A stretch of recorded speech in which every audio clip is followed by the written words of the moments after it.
手機登記智方便+， 18歲或以上人士，依家用手機就可以自助登記智方便+啦，享受智方便全功能，仲可以用埋數碼簽署功能。登記前，請先準備身份證、電郵地址同埋已經連接互聯網並已啟用 NFC 以及指紋或容貌辨識嘅流動電話。智方便流動應用程式可以喺 App Store、Google Play 或者 App Gallery 下載。安裝完成之後，打開智方便 App， 揀選開始快速登記，同成人年滿18歲，跟住細閱並同意申請人聲明之後，就可以揀繼續。先拍攝身份證正面，喺登記過程中，如果有需要嘅話，你可以揀選啟用聲音導航。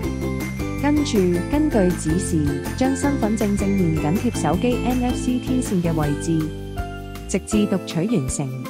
要留意，用唔同型號嘅手機擺放身份證嘅位置會有唔同。如果係 Android 手機，可以調校身份證位置，直到見到5粒綠色指示燈亮起。如果係 iOS 手機，就要將身份證放近手機頂部，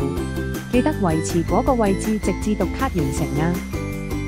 下一步，將面容對正屏幕上嘅相框，